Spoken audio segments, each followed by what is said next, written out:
Hello, assalamualaikum everyone. So today, since dito ako invited sa Hensel Diagnostic Clinic. So today, I'm with Dr. Fatma Ibachu. So pumunta siya bang uno naman in benefits in PhilHealth Yakap since accredited sila hindi nga Hensel Diagnostic Clinic. Doc? Assalamualaikum warahmatullahi wabarakatuh. Thank you for having us. In Yakap PhilHealth Clinic is a privilege for PhilHealth members. So, biyayaon, bangkaon PhilHealth membership, manjari mo na siya mausan, bukod sa dyan bangkaw ma-admit.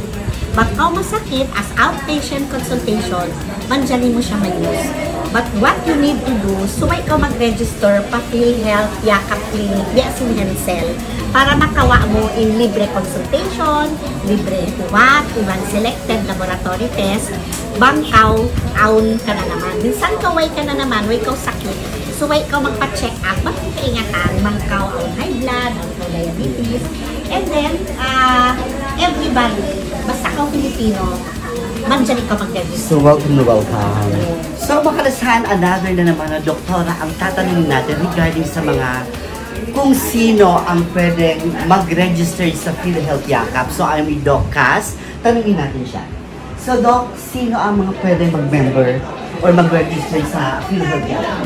So, ang mga pwedeng mag-register or mag-member sa PhilHealth Yakap ay lahat ng miyembro na may PhilHealth ID or may PhilHealth number, no?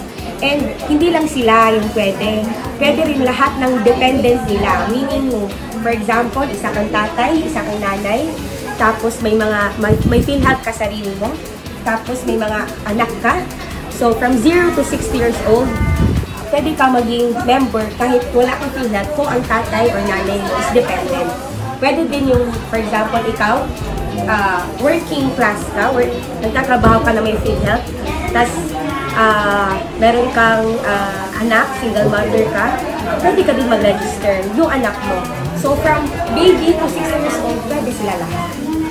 So, pag ganun kasi, pag mag-register, makaka-avail ka ng Yakap medicine, no? Ang Yakap medicine worth 20,000 a year. So, madaling, yes.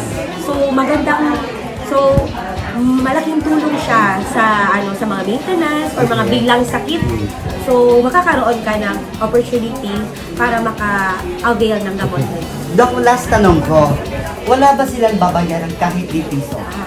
Yan ang pinakamagandang tanong kasi yan ang pinakamalalang problema is sakit sa bulsa. Yes.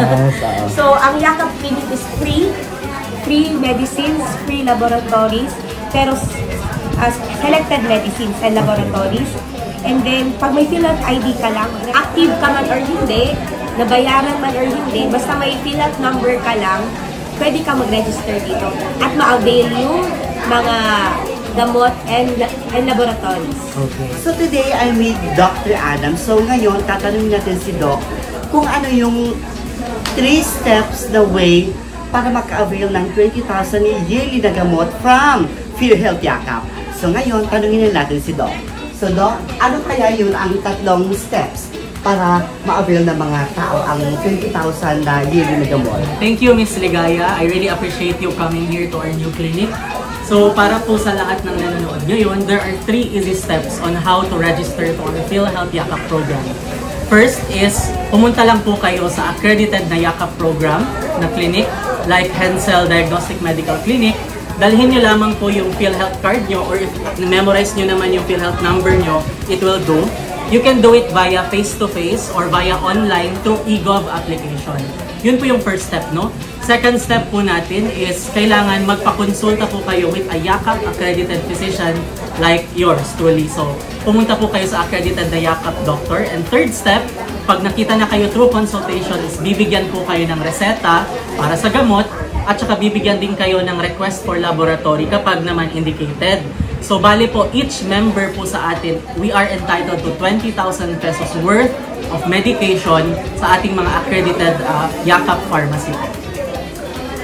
So Doc, maraming salamat kahit paano. Naliwanagan na po kami about sa 20,000 yearly na gamot, libre gamot dito sa kanila. So once again, makalasahan, thank you. Sana makabisita kayo dito sa Health of Trees. So, Docas, thank you so much sa magandang paliwanag mo kahit pa paano. Malaking tulong ito sa mga taong bayan, especially dito sa atin. Once again, Doc, thank you so much for the mouth of Thank you din po. Thank you for listening. Dok, pat ma-invite mo magsugot o the beautiful message mo. Alhamdulillah, mataol na kamong katabangan, mga netizens, especially ng tabihan ha, mga kaibanan places diya sa Buanga.